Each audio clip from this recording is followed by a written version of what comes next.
নমস্কাৰ আজি বহুতেই বেছি গুৰুত্বপূৰ্ণ আৰু ইম্পৰ্টেন্ট ক্লাছ ইয়াৰ পৰা দুটা কুৱেশ্যন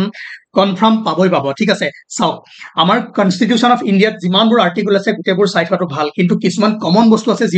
যিবোৰৰ পৰা কুৱেশ্যন অহাৰ প্ৰবেবিলিটি বেছি আছে ঠিক আছে তো মই কিছুমান আপোনালোকক নোট কৰি দিছো সেইখিনি ভালদৰে লিখি ৰাখক কপিত প্ৰথম হল ইউনিফৰ্ম সিভিল কোড ইউসিসি কওঁ ইউসিসি আহে article 44 under DPSP directive principle of state policy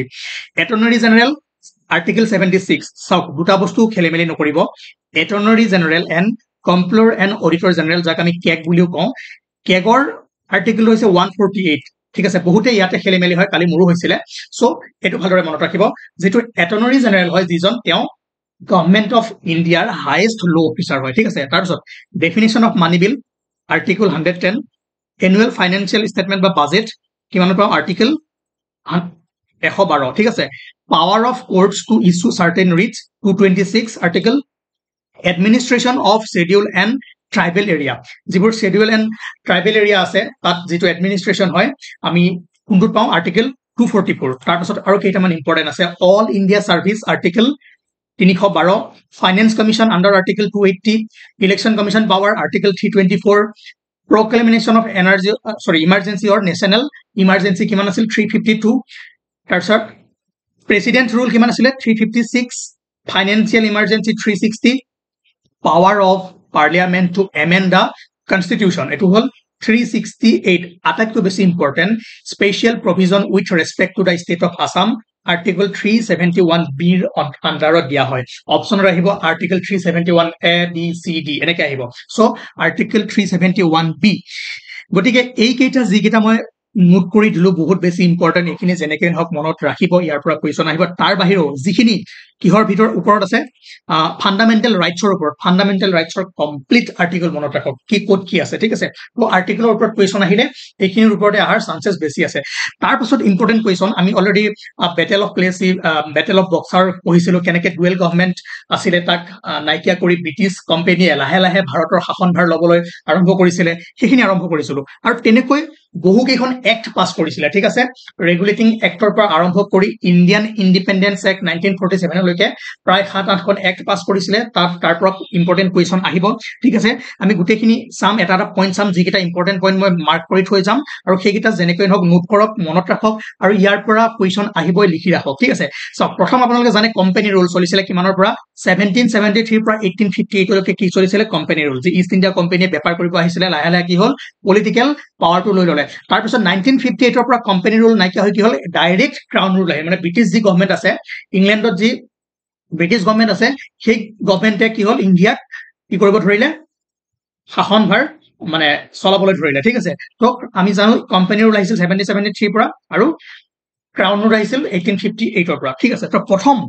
প্ৰথম ৰেগুলেটিং এক্ট আহিছিল 1773 1773 চনত আৰু এই ৰেগুলেটিং এক্টত এটা ডাঙৰ প্ৰভিজন কি আছিল যে যেটো গভৰ্ণৰ অফ বেংগল যাক গভৰ্ণৰ অফ বেংগল বুলি কোৱা হৈছিল সেই পোৰ্টফোলিওটো বা সেই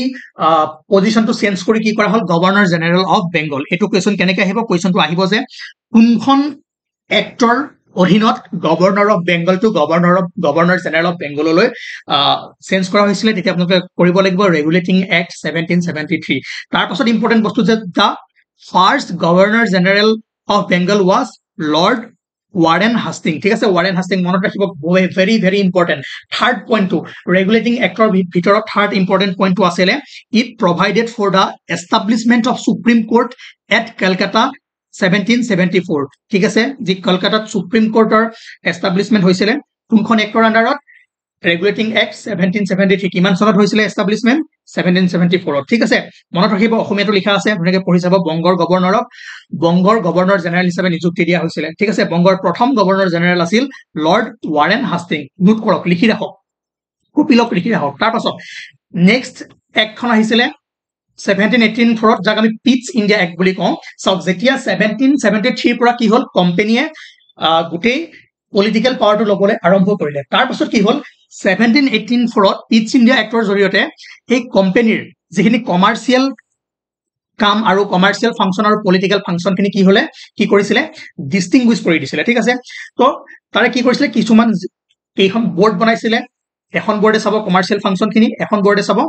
পলিটিক্যাল ফাংচন খিনি ইয়াত বহুত পইণ্ট আছে গুটিবোৰ পঢ়িলে সময় লাগিব কিন্তু ইম্পৰ্টেন্ট যিবোৰ আহিব পাৰে সময় যেটো কম আছে ইম্পৰ্টেন্ট পইণ্ট দিছো যেটো পইণ্ট লিখা আছে কপি কৰক মনত ৰাখক ঠিক আছে ইয়াত কি হ'ল distinguish between commercial and political function কোম্পানীৰ বাণিজ্যিক আৰু ৰাজনৈতিক কাম-কাজৰ মাজৰ পাৰ্থক্য ৰাখিছিল কোনখন এক্টে পিটছ ইণ্ডিয়া এক্ট 1874 ওকে তাৰ পাছত নেক্সট এক্ট আহিছিলে charter act 1813 very very important কাৰণ ইয়াত কি হৈছিলে Christian missionary it allowed the Christian missionaries to come to India to enlighten the people ইয়াত কৰিব পাৰে যে কোনখন এক্টৰ পাছত ভাৰতত ইণ্ডিয়াত খ্ৰীষ্টান মিছনাৰী সমূহ আহিছিলে ঠিক আছে চাৰ্টাৰ এক্ট 1813 চন তাৰ পাছত ইয়াত এডুকেশ্যনৰ ক্ষেত্ৰত এই একখনে বহুত ভূমিকা লৈছিলে এডুকেশ্যনৰ ক্ষেত্ৰত সাম পইচাও এলট কৰিছিলে ঠিক আছে এইখিনি মনত ৰাখিব প্ৰথম যে এডুকেশ্যনৰ ইণ্ডিয়ান এডুকেশ্যনৰ কাৰণে যদি ফুধে যে কোনখন এক্টৰ দ্বাৰা এডুকেশ্যনৰ ক্ষেত্ৰত ভাল ভূমিকা লোৱা হৈছে তেনেহলে হ'ব charter act 1813 okay it abolished the trade monopoly of company in India that is the Indian trade was thrown open to all British merchant however it continued the monopoly of company over trade in tea and trade with China so যেতিয়া British East India company আহিছিলে তেতিয়া কি হৈছিল যে monopoly create কৰিছিল যাতে বেলেগ company ব্ৰিটিছৰ পৰা আহি ইণ্ডিয়াত আৰু বাণিজ্য কৰিব নোৱাৰে ওকে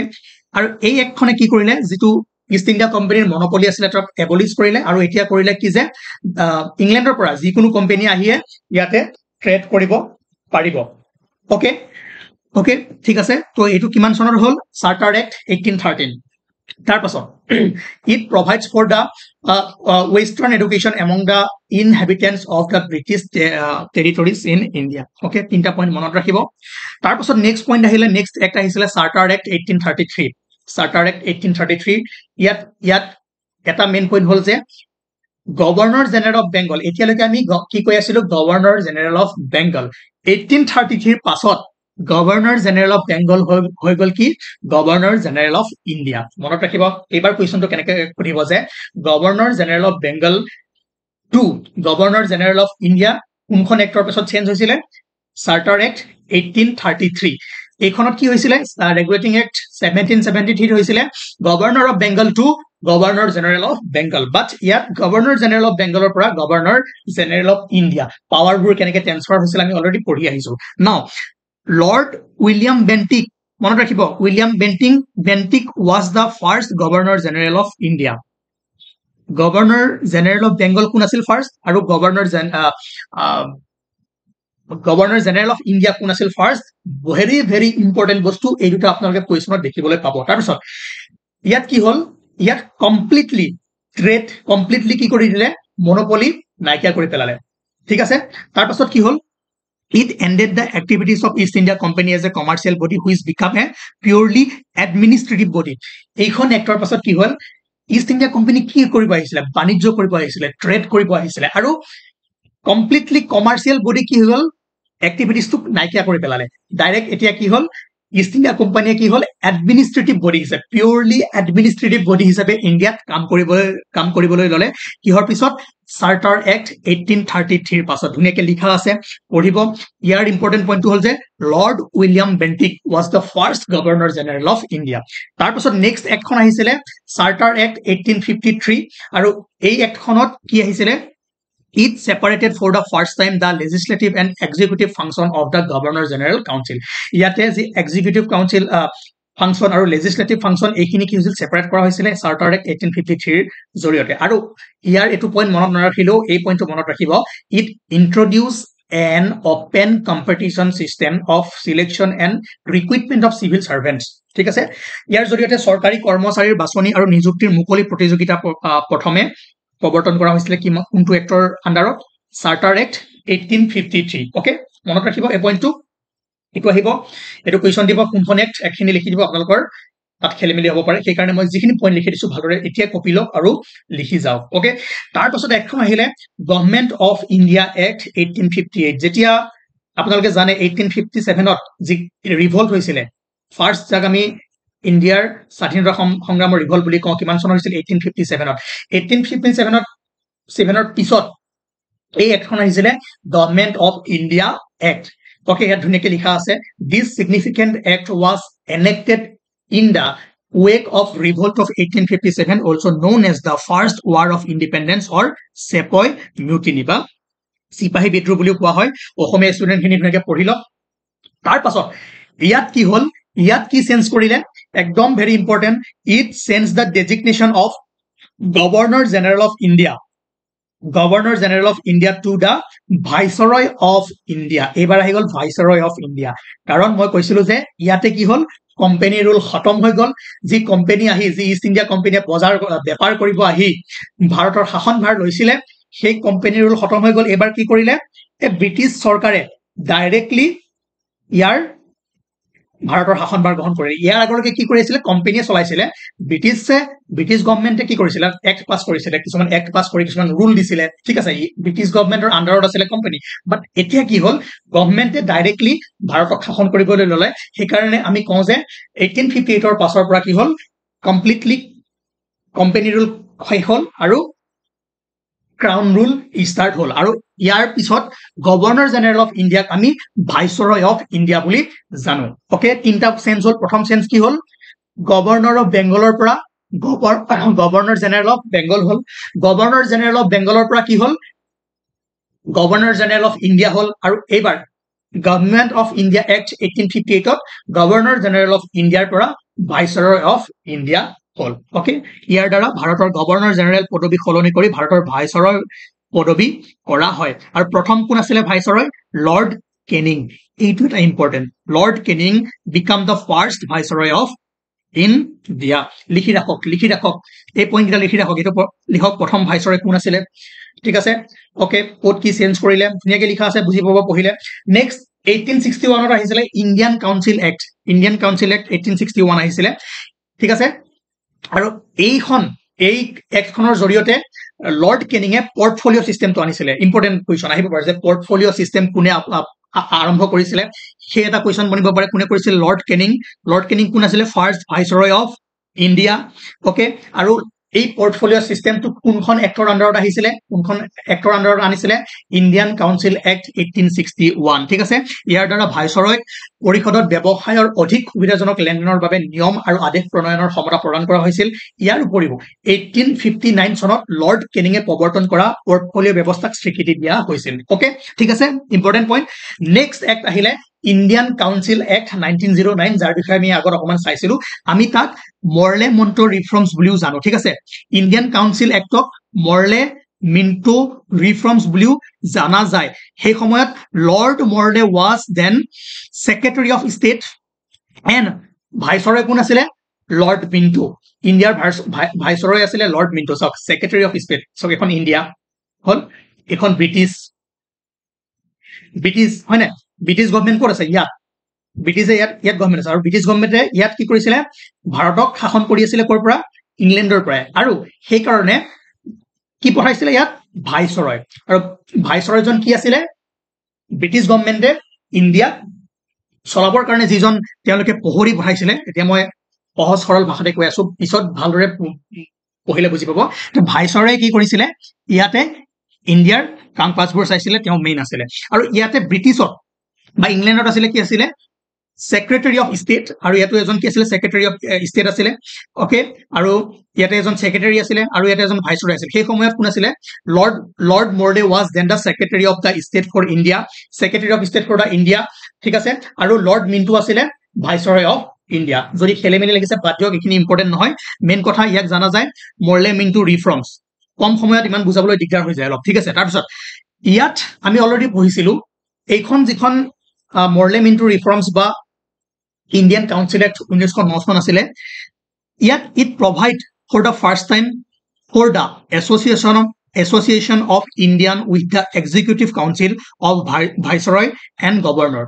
মনত ৰাখিব Satyendra Prasad Sinha became the first Indian to join the viceroy's executive council he was appointed as the law member question to ahibo je who was the first Indian to join viceroy's executive council Satyendra Prasad Sinha অসমীয়াটো আছে ধুনীয়াকে চাইলক সত্যেন্দ্ৰ প্ৰসাদ সিনহা ভাইচৰয়ৰ কাৰ্যবাহী পৰিষদত যোগদান কৰা প্ৰথমজন ভাৰতীয় হিচাপে পৰিগণিত হয় ঠিক আছে তাৰ পাছত আমি পঢ়িছিলো যে যেটো কমিউনেল ৰিপ্ৰেজেন্টেশন ফৰ মুসলিম সেইটো আহিছিলে ইণ্ডিয়ান কাউন্সিল এক্ট 1909 ভিতৰত ঠিক আছে it introduced a system of communal representation for Muslims by accepting the concept of separate electorate question কেনেকৈ আহিব যে separate electorate ব্যৱস্থাটো কোনখন আইনৰ আন্ডাৰত আহিছিলে বা কোনখন আইনৰ পাছত আহিছিলে তো আমি লিখিব লাগিব ইণ্ডিয়ান কাউন্সিল এক্ট আৰু ইণ্ডিয়ান কাউন্সিল এক্ট আহাৰ লগে লগে তিনটা বস্তু মনত ৰাখিব মৰলে meant to reform Satyendra Prasad Sinha was the first Indian to join Viceroy Executive Council. Third point, separate electorate. ঠিক আছে separate electorate. সাম্প্ৰদায়িকতা অসমীয়াত পৃথক ভোটাৰ বাদ দিও অসমীয়াত বাদ দিও ডাইৰেক্ট এনেকৈ লিখিব separate electorate বুলি লিখি দিব ঠিক আছে ওকে ইয়াত মানে কি হৈছিলে মুছলিম যিখিনি ধৰক পাৰ্সন থাকিব তেওঁলোকক অনলি মুছলিম ভোটাৰহে ভোট কৰিব পাৰিব ঠিক আছে এই বস্তুটো আহিছিলে আৰু সেই কাৰণে Thus, the act legalized communalism and Lord Minto came to be known as father of communal electorate. Etu question ahibo pare. The father of communal electorate buli kak jana jai Lord Minto. Likha ase dhuniake poribo samprodayik votaror pitri buli kak koha hai Lord Minto. Okay, thik ase ekhon act loke amar hoi gol Indian Council Act 1909 tar pasot ekhon act ahisile wait Yes, Government of India. No. Aru kon yar agor ahisile. Tot gol. Yes, Government of India Act 1919 Jallianwala Bagh. Link korok timeline board link korok already আমি পঢ়াই গৈছো আৰু ইয়াত এইখনক আমি কি বুলি জানো Montagu সেলমফৰ্ড reform ঠিক আছে মন্টেগো সেলমফৰ্ড ৰিফৰ্ম বুলি জনা যায় কাক গভৰ্নমেন্ট অফ ইণ্ডিয়া এক্ট আৰু সেই সময়ত কোন আছিল ভাইসৰয় ইণ্ডিয়াৰ লৰ্ড সেলমফৰ্ড ওকে ঠিক আছে ওকে আৰু এইখন কিয় important government of India act 1999 ৰ পাছত বাইকেমেৰালিজম এণ্ড ডাইৰেক্ট ইলেকশ্যন এই দুটা বস্তু ফাৰ্স্ট টাইম কাউন্ট্ৰীত আহিছিলে ধুনিয়াকে লিখি ৰাখক এই পইণ্টটো it introduced for the first time bicameralism and direct election direct question আহিব এইটো যে ডাইৰেক্ট ইলেকশ্যন এণ্ড বাইকেমেৰালিজম প্ৰথমবাৰৰ কাৰণে ভাৰতত কোনখন এক্টত মানে কোনখন এক্টৰ দ্বাৰা ইন্ট্ৰোডিউস কৰা হৈছিলে Government of India 1919 okay অপচনত গুটেই চাৰিখন মান থাকিব আপুনি মনত কোনখন ৰাখিব লাগিব এইখন আৰু তাৰ কাৰণে মই এভৰি এক্টৰ তলত পইণ্ট খিনি লিখি দিছো এমসিকিউ থ্ৰৰি কৰিলে আপুনি কি পাহৰি যাব পাৰে সেই কাৰণে মই এখিনি এমসিকিউ থ্ৰৰি কৰা নাই তাৰ পাছত আহিল ডায়াৰসি ইম্পৰ্টেন্ট বস্তু ডায়াৰসিও আহিছিলে ডায়াৰসিও ইন্ট্ৰোডিউস কৰা হৈছিলে গভৰ্নমেন্ট অফ ইণ্ডিয়া এক্ট 1999 ৰ আন্ডাৰত ডায়াৰসি কি আছিলে যিবোৰ সাবজেক্ট মেটাৰ আছিলে যেবোৰ এডমিনিষ্ট্ৰেটিভ কাম আছিলে দুটা ভাগত ডিভাইড কৰা হৈছিলে ঠিক আছে এটা ট্ৰান্সফাৰ্ড আৰু এটা ৰিজাৰ্ভ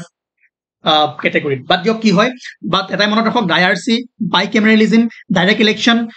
কোড আহিছিলে গভৰ্নমেন্ট অফ ইণ্ডিয়া এক্ট 1999 সৰি 1919 আৰু ইয়াত অসমীয়াটো লিখা আছে ঠিক আছে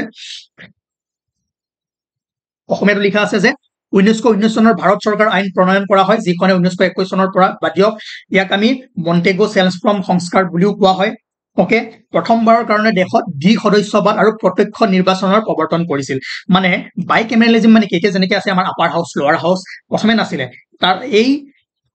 সৰি আহা ফুটবল ওকে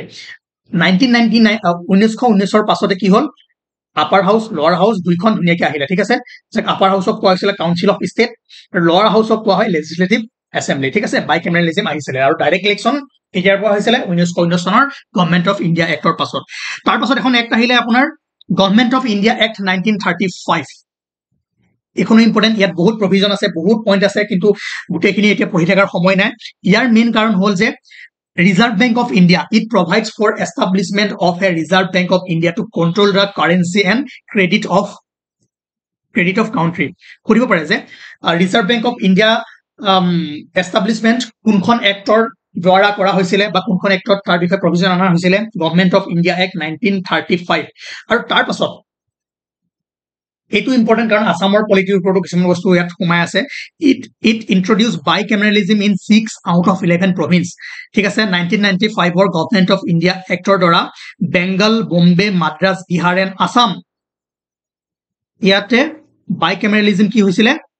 ইন্ট্ৰোডিউস কৰিছিলে আসামত কিমান চনত ফাৰ্স্ট টাইমৰ কাৰণে 1935 ত ওকে ঠিক আছে ৰিজাৰ্ভ বেংক মনত ৰাখিব তাৰ পাছত যি আমি পঢ়িছিলো ফেডাৰেল লিষ্ট কনকাৰেন্ট লিষ্ট হয় না প্ৰভিন্সিয়াল লিষ্ট এই বস্তুটো কোড ক্ৰিয়েট কৰা হৈছিলে গভৰ্নমেন্ট অফ ইণ্ডিয়া এক্ট 1935 ত আগৰ ক্লাছখিনি যদি কৰিছে ধুনীয়াকৈ আপোনালোকে